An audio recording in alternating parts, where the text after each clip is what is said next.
What's going on, guys? Welcome to another episode of Straight Goals No Chaser. I'm Yanni, one half of the Winner Circle, and today we have a very special guest, and we're in a very special place. Ladies and gentlemen, please welcome Miss Ija Charles. Ija, say hello to everybody. Hello, everyone. Now, I know everything looks a little different. We're actually not in the studio today. We're on the set of Miss Ija's latest mural. Ija, you want to tell them about the mural? Yes. Well, this is my Black Wall Street mural. It's actually a Black Wall Street that existed here in Columbia, South Carolina. I didn't know it existed, but I'm bringing it to life so people can just know about the history that was covered up here in South Carolina. It's a historical moment, and I'm just excited to be recreating it on this beautiful wall. Now, I'm sure for those that don't know you, they're wondering, you know, what makes this little girl so qualified to do this mural. So you want to just go ahead and tell them about your credentials and everything, let them know why you're worth doing this? Well, I'll say that I am known as the finger painter, the barefoot artist, even though I have shoes on today, and I'm also known as the fast artist. I'm doing this completely by myself. The state actually reached out to me because I've been painting the town, really, and I'm just continuing to just amaze people with the talent that I've had. I've been creating my whole life, and I just trust in myself, and as you see, my work speaks for itself. So I'm just excited to be creating something like this, because I know I can do it, and as you see, I'm going to be creating this. Absolutely, absolutely. And tell them what else you've done for the city. Like, the city actually contacted her to do this mural. It's not like, you know, she went out there and bid for it or anything. They contacted her.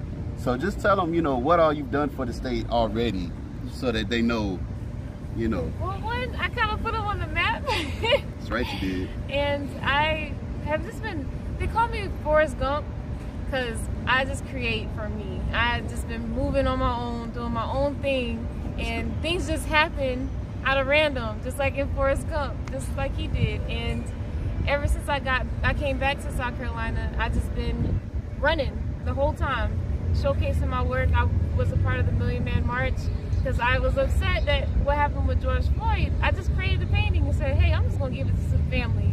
Showed up that day, I ended up on the float, I ran the march.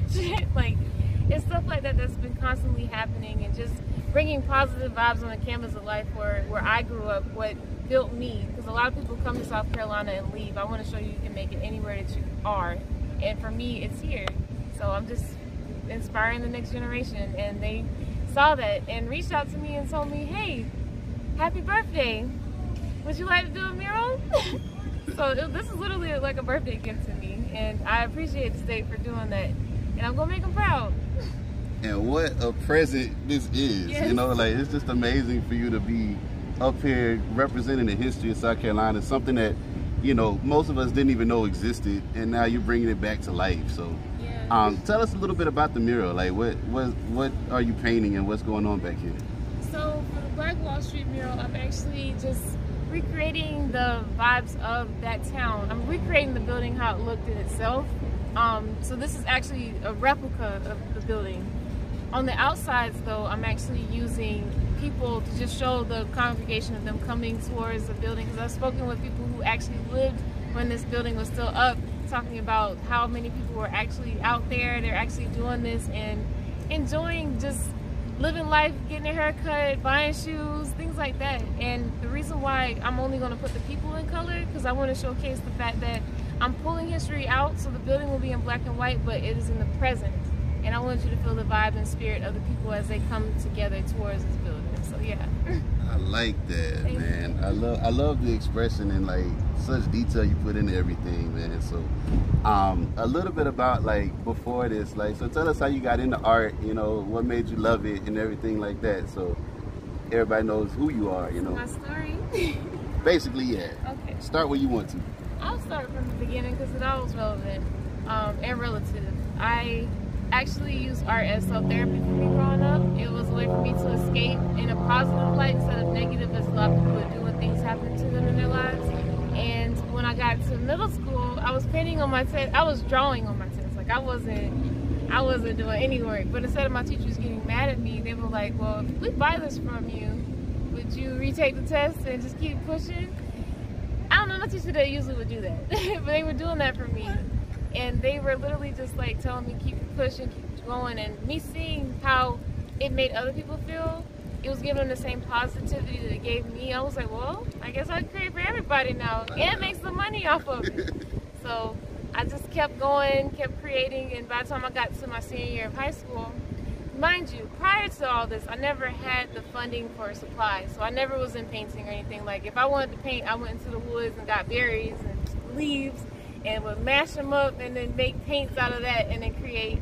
Or I would dig under my trees and they would have clay and I'd make teapots and stuff like that.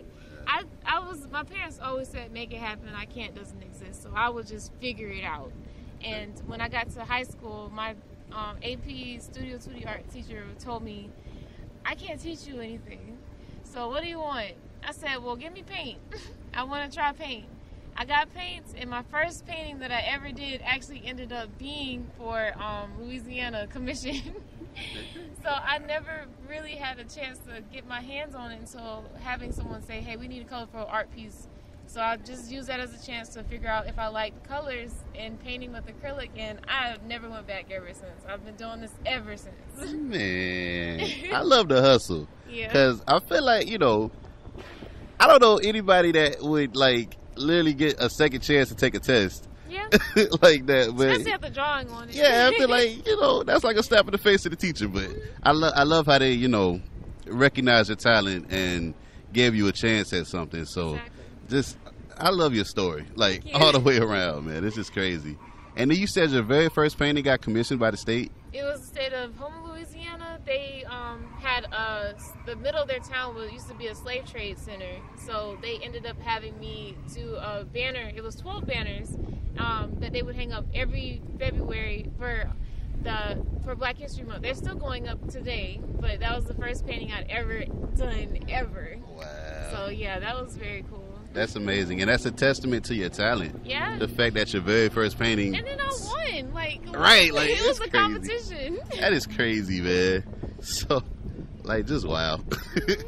I really appreciated, like, the mural that you have on the side of the library. So just, I know we're talking about this one, but I just want to talk about the inspirations for the other paintings as well. Yeah. So that one, we're probably going to have like a picture of it for everybody to see. But like, what was the inspiration for that one? That one I actually created when I first got back here, because I wasn't really sure what I was going to do, because with me taking the path of art, my parents, they went to the military. My grandparents, they went to school. Like, everybody has done different things, but no one has really gone saying, hey, I'm going to figure it out. Right. So I'm literally building my own road, putting down every stone myself. So when I got back, I was kind of like, what am I going to do? What am I going to do? And that was the one that just solidified my position. It's okay to take risks, because even though you might not know what's going to happen in the storm, you have all the control to make it beautiful. Yeah. So just take that leap of faith, and when you land, you're going to be very proud of yourself. So that's the whole point. I love it. And of course, you know, Straight Goals No Chaser, our podcast is all about the entrepreneurial spirit. So just talk about like the first painting you made money off of. How was that? How did that go? I was making money before that.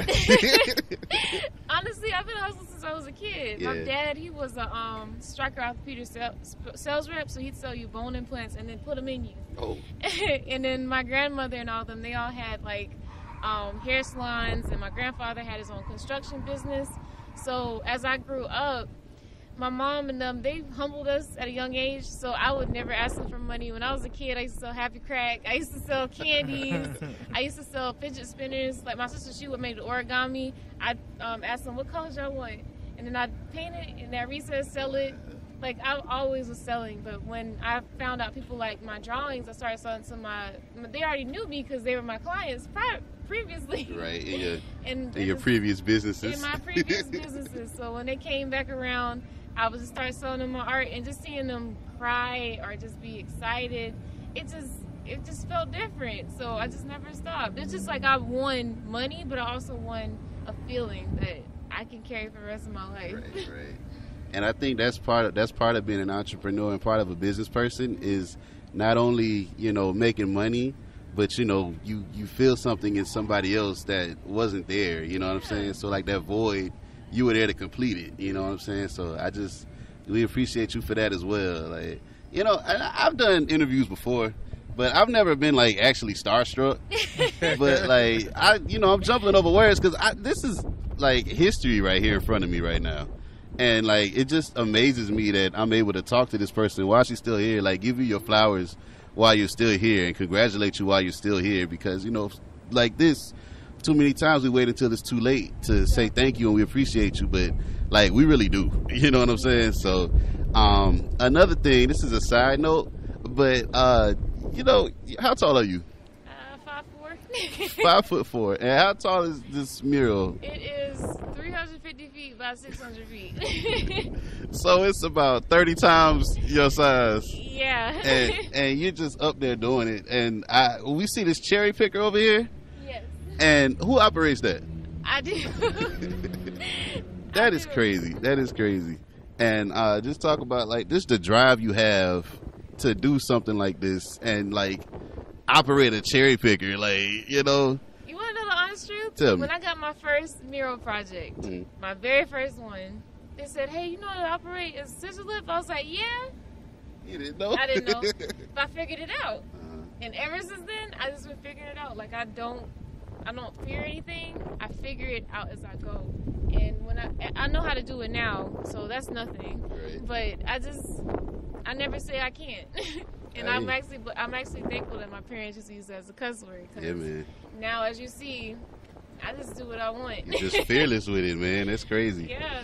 And so you told me off camera, this where we're sitting at now, this was Black Wall Street? It used to be where Black Wall Street existed. I've had people come to me ever since I started the mural saying, "My mom used to take me to get my shoes here. I got my sister got her hair done at this beauty shop." I've had an interview with a lady who actually ran the beauty shop. She's 103 years old, and she said that she was telling me the stories about what it was like living in that time and how it wasn't very nice, but at the same time it was all about community, so people really always showed up there. So the fact that it was so lost and I didn't even know that we had that here, I'm going to show justice when I create this. Like I got to.